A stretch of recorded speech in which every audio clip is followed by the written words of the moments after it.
ரத்தம் இல்லைன்னு சொன்னாங்க. பிள்ளை செத்து போயிடும், பிள்ளை தப்பாது அப்படின்னு சொல்ல. ஒரே நம்மளா கண்ட மட்டுமா வச்சிருக்கிறேன். கச்சானம் இருக்கா? நான் சீதனம் கொடுத்து நான் கல்யாணம் கட்டி வைக்கலையே ஐயா. வேற மாப்பிள்ளை மாதிரி அவங்க கொம்மா என்ன அவங்களுக்கு தங்க வச்சுன்னு சொல்லி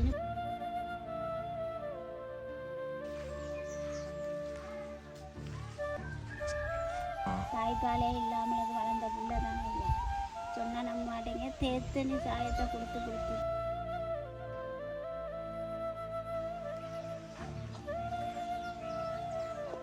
நடக்கலாண்டு தாய்க்காரையும் சின்னல்லையே தூக்கி வீசிட்டு போன பிள்ளைய நான் இந்த அளவில் ஏதோ கடவுள் தானே அந்த அவனை காப்பாற்றி எடுத்தது.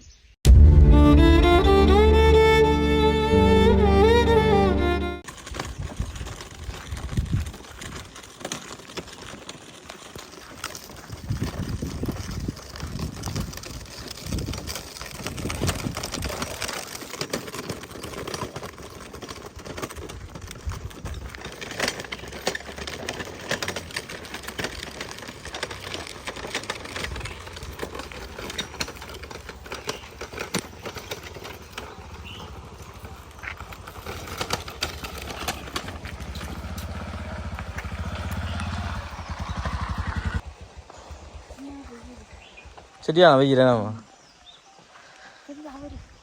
என்ன இவர் தான் உங்களை ஃபுல்லாக இதில் இருத்தி இல்லாமல் இழுத்து கூட்டி கொண்டு தெரியுறதா? என்ன சொல்கிறீங்க? ஐயோ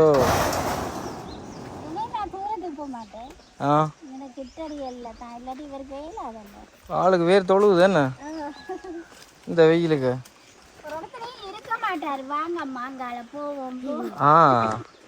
அம்மா வணக்கம். என்ன நடந்தது உங்களுக்கு காலில்? எப்பயில இருந்து இந்த பிரச்சனை? காலில் எனக்கு சின்ன பிள்ளையிலேயே 2 வயசுல வந்தது. அப்போ அதில் பாதம் பண்ண சொல்லி எல்லா இடம் கொண்டு திரிஞ்சது தான். நான் சோப்படுத்த இல்லை. அது ஒரு காலையோ ஒரு கையோ இழுக்குமென்று சொல்லிட்டாங்க. அது வழக்கில் இருக்குன்னா எனக்கு 3 பிள்ளைகள், 3ல் 1 இறந்துட்டா. என்ன நடந்தது? அவள் தண்டை விருப்பத்துக்கு கல்யாணம் கட்டி குருநாகலுக்கு போய் அவட பிள்ளை தானே. சரி சரி. 3 பிள்ளைகள், அதில் 2 பிள்ளை அவன் வச்சுருக்குறான். இது நடக்காமல் கிடந்த பிள்ளைய நான் நடக்க வச்சேன். எத்தனை வயசு அவருக்கு? இப்போ 13 வயசு. 13 வயசு. அப்புறம் என்ன கட்டிக்காரன் என்ன உங்களை அவரெல்லாம் கொண்டு? நான் நடக்காமல் சப்பானியாக கிடந்தவனே. 2 வயசு 3 வயசு ஆயிடுது. இவர் நடக்க மாட்டேன். நடக்காமல் ஸ்கூலுக்கும் விட இல்லாமல் வச்சுருந்தேன். வச்சுருந்து இப்போ ஒரு அளவில் இப்போ இப்படி நானும் வீட்டில் பயிற்சி கொடுக்குறது, அங்கேயும் பயிற்சிக்கும் கொண்டு போகிறது. அப்போ ரத்தம் இல்லைன்னு சொன்னாங்க. பிள்ளை செத்து போயிடும், பிள்ளை தப்பாது அப்படின்னு சொல்ல அனுபவத்தால் கூட்டி கொண்டு போயிட்டு இவருக்கு ரத்தம் ஏற்றினது. ஏற்றி அப்படி ஒரு கஷ்டத்தில் தான் இருக்கிறேன். இப்போ 2 பேர் அவங்க 2 பேர் கல்யாணம் செய்து போயிட்டாங்க. இப்போ நானும் தான் இருக்கிறேன். எனக்கு இந்த சமைத்தி காசெல்லாம் எனக்கு முதல்ல தந்து கொண்டு இருந்தாங்க. இப்போ சமைத்தியெல்லாம் வெட்டி போட்டாங்க. யார் கோட்டு காசும் இல்லை. என்னத்துக்காக வெட்டினா சமைத்தி? ஏதோ இல்லைன்னு சொல்லி வெட்டிட்டாங்க. எல்லாருக்குமே வெட்டிட்டாங்க. அப்போ அதில் எனக்கு ஊனமிட்ட காசுன்னு சொல்லி ஒரு 5000 ரூபா காசு தான் எனக்கு இன்றைக்கும் அவங்க போட்டு கொண்டு இருக்கிறாங்க. அந்த 5000 ரூபா காசு இப்போ சாமான் விற்கிற விலைக்கு எனக்கு காணுமா? 5000 ரூபா காணாது. நான் இங்கே 4 நாளைக்கு பிடிச்சி தான் போகணும். ஆட்டோ பிடிச்சி போகிறதுக்கு 2000 ரூபா கூலி. அப்படி ஒரு வறுமையில் தானே இப்போ இருக்கிறேன் நான். எனக்கு இந்த சமைத்தியையும் வெட்டி போட்டாங்களே, எனக்கு அதான் ஆரோக்கியமாக போனது. சரியான ஒரு கஷ்டத்தில் இருக்கிறேன். இப்போ பிள்ளைகள் உங்களுக்கு உதவி இல்லையா? துப்புரவா பிள்ளைகள் அவங்களும் கஷ்டம்தான். நானே நீ அவைகளுக்கு நான் சீதனம் கொடுத்து நான் கல்யாணம் கட்டி வைக்கலையே ஐயா. வேற மாப்பிள்ளை மாதிரி அவங்க கொம்மா என்ன அவங்களுக்கு தங்க வச்சவன்னு சொல்லி பிள்ளைகளோட குடும்பத்துக்குள்ள பிரச்சனை தானே ஐயா. அதனால அவைகள்கிட்ட நான் பெருசாக மூவ் பண்ணுறேன். அப்போ இப்போ உங்களுக்கு அந்த ஊனமுற்றோர் சங்கத்தால் வர அந்த 5000 அந்த 5000 வச்சு ஒரு மாதம் இப்போதானே அதெல்லாம் இப்போதான் எல்லாம் கட்டாகணுங்க. இப்போ எனக்கு இதெல்லாம் பட்டி இப்போ ஒரு மாதம் 1.5 மாதம் ஆகுது.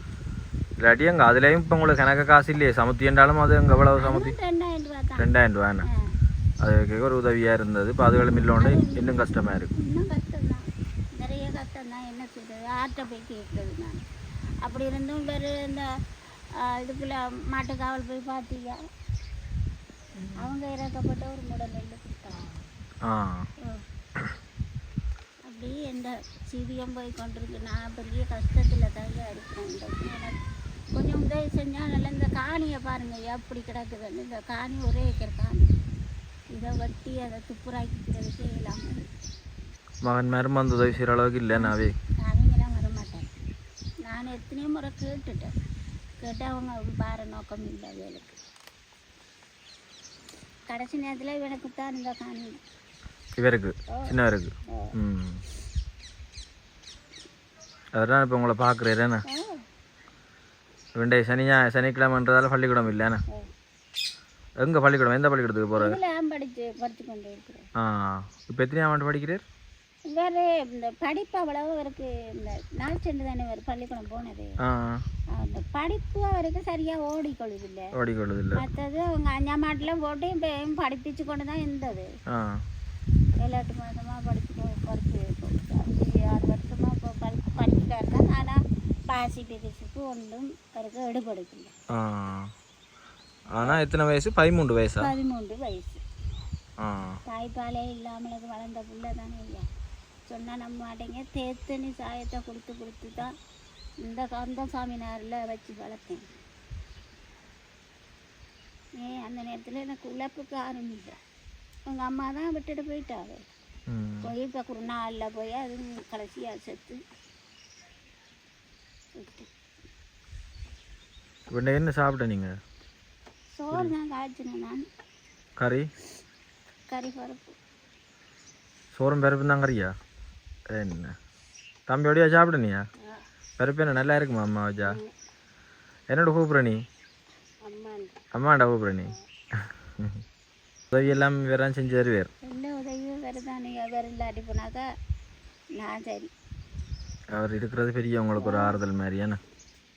நடக்கையிலாண்டு தாய்க்காரையும் சின்னல்லே தூக்கி வீசிட்டு போன பிள்ளைய நான் இந்த அளவில் ஏதோ கடவுள் தானே அந்த அவனை காப்பாற்றி எடுத்தது.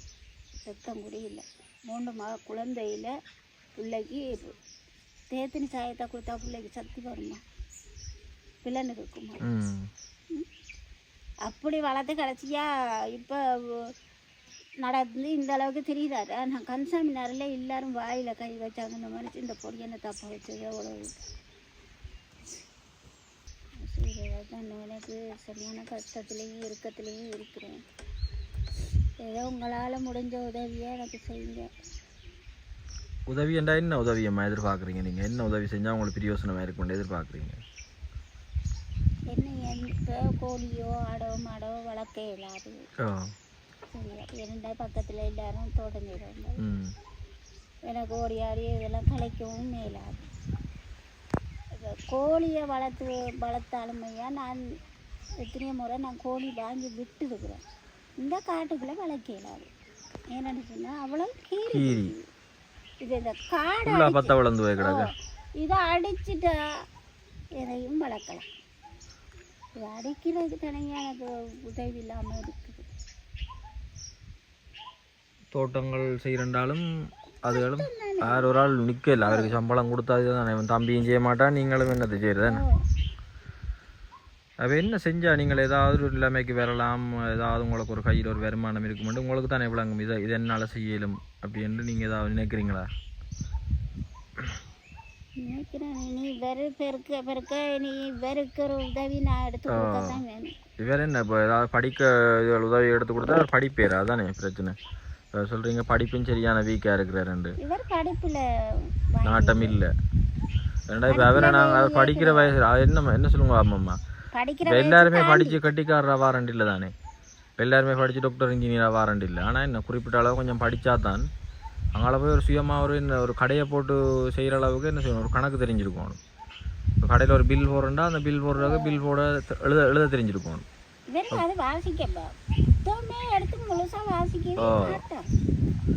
அப்போ அதுகள் என்ன செய்யணும், படிக்கணும். கொஞ்சம் படித்தா தான் அதுகள். இல்லாட்டி என்ன செய்யணும், ஆள் கூலி வேலை அதுகளுக்கு அதுங்களும் கூடிய மட்டுங்க 5 வருஷம் 10 வருஷம் மட்டும் போட்டு 5ஆம் ஆண்டில் போட்டு படிப்பிச்சு திரும்ப திரும்ப திரும்ப திரும்ப 3ஆம் வகுப்புக்கு போட்டு திரும்ப திரும்ப 2ஆம் ஆண்டுக்கு போட்டு அப்படியே படிப்பிச்சு பார்த்தாங்க.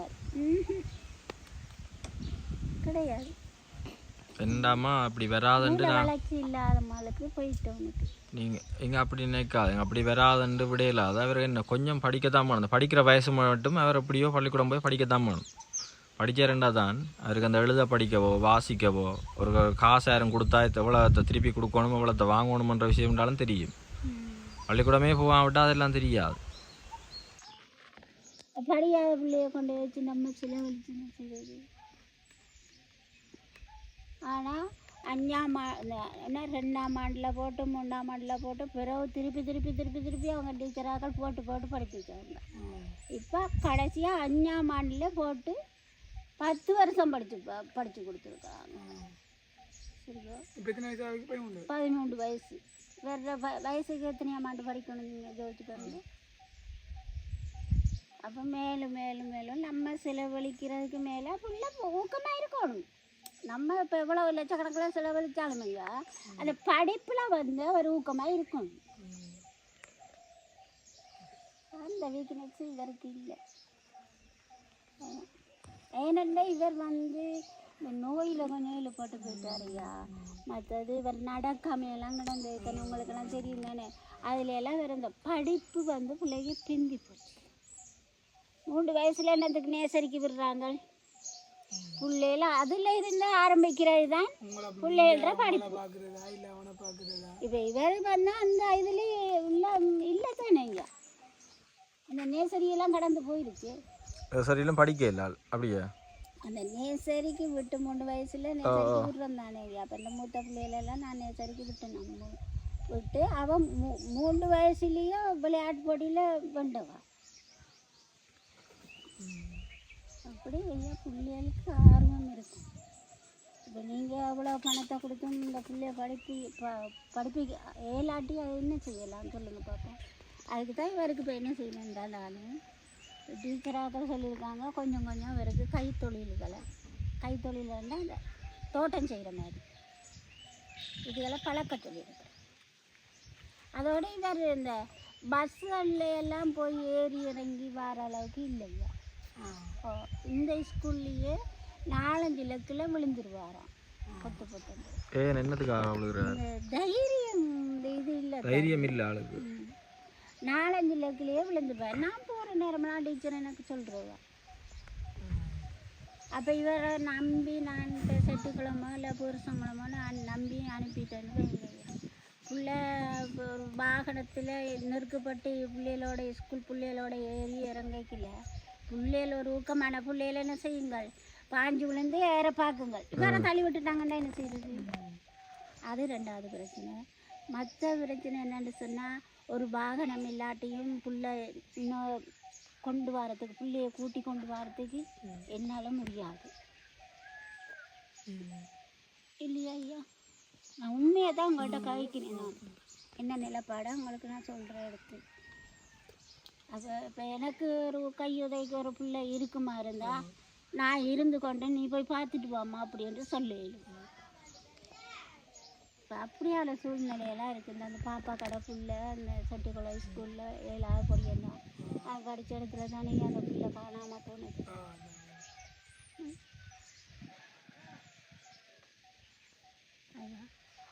இதுகளெல்லாம் நான் யோசிச்சு கொண்டு தாங்கியாக இருக்கிறேன். என்ன பேருடா? சஞ்சு. சஞ்சுவா? எத்தனை வயசு? 13 வயசா? என்ன பள்ளிக்கூடத்தில் என்ன பாடம் வாங்குறது இல்லையா? பள்ளிக்கூடத்தில் படிப்பு வருது இல்லையா? என்னடா ஆனால் ஒன்றா தெரியாதா? ஏபிசிடி நர்சரி எல்லாம் போய் படிச்சினியா? அப்போ எத்தனையாம் ஆண்டுலேருந்து படிக்க போனி பள்ளிக்கூடத்துக்கு தெரியாதா? 1ஆம் ஆண்டுலேருந்து போனியா? 1ஆம் ஆண்டுலேருந்து போய் இன்னும் இறங்கி படிச்சினியா? 5ஆம் ஆண்டு எத்தனை வருஷம் படிச்சினி? 10 வருஷம் 5ஆம் ஆண்டில் படிச்சினியாடா? இல்லடா 13 வயசு. இப்போ 3 வயசுல 5 வயசுக்கு ஐயா. இப்போ கடைசி 10ஆம் ஆண்டில் சரி இருக்கக்கூடாது. அப்போ இப்போ இப்படி உள்ள பிள்ளைய நம்ம அடிச்சோ பயங்காட்டியோ புள்ளையே படிப்பிக்கிற இல்லை வேலை இல்லை புள்ளியா ஆர்வம் எடுக்கணும் படிப்புக்கு இப்போ நீங்கள்லாம் இப்படி படிச்சிருப்பீங்க சொல்லுங்கள் தம்பிக்கு அப்போ இன்னும் அவர் ஆசை பெரிய ஆளா வளர்ந்து இன்னும் அவர் ஆசை உனக்கு அவர் தோட்டம் செய்கிறதுக்கு தான் ஆசைப்படுறாரு அவர்கிட்ட கேட்போம் என்னடா என்ன ஆசை கை தொழில் செய்கிறார் அந்த மிளகா கடை கொஞ்சம் வச்சு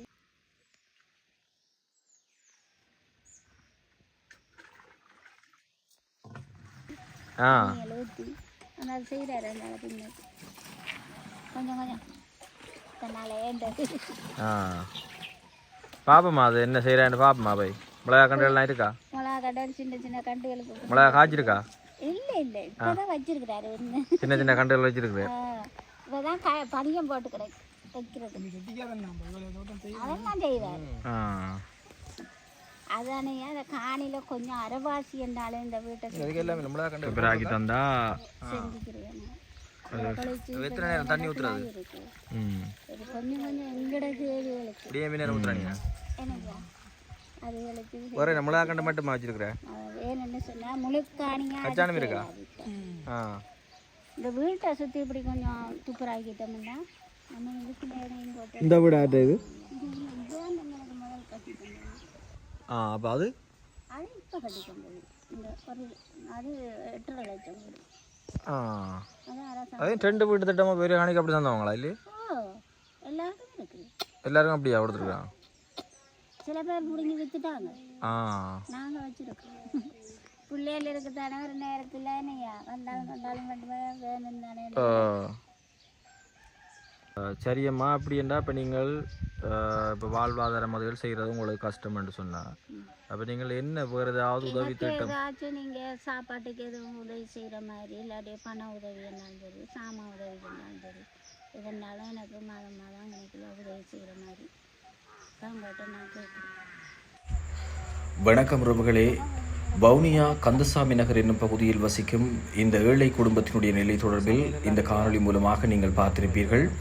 அதன்படி இந்த குடும்பமானது தங்களுடைய வாழ்வாதாரத்தை மேம்படுத்தும் முகமாக கேட்கும் விடயமாக தங்களினுடைய காணியில் இருக்கின்ற ஒரு சிறு பகுதியையாவது துப்புரவு செய்து தந்து அதன் மூலமாக தாங்கள் தோட்ட தொழிலை செய்வதற்கான ஒரு வாய்ப்பை ஏற்படுத்தி தருவதாக வேண்டுவதோடு அல்லது மாதாந்த ரீதியில் ஒரு பணத்தொகை மூலமான ஒரு உதவியையோ அல்லது உணவுப் பொருட்களை விநியோகிப்பது தொடர்பான ஏதாவது உதவியையோ இவர்கள் கோருகின்றார்கள். எனவே இந்த காணொளியை பார்த்து கொண்டிருக்கின்ற உறவுகள் உங்களால் ஏதேனும் உதவி செய்ய முடிந்தால் வன்னி நண்பன் யூடியூப் தளம் மூலமாக தொடர்பு கொள்வதன் மூலமாக அவர்களுக்கான உதவியை ஏற்படுத்தி கொடுக்க நாங்கள் தயாராக இருக்கின்றோம். நன்றி உறவுகளே. பிரியா மிளகா தருவியோட மிளகா ஹாஜா உண்மையாவா? சரி பாப்பேம்மா, வருவேன் நான் இப்போ இன்னொரு 1.5 மாதத்தில் வருவேண்ணே.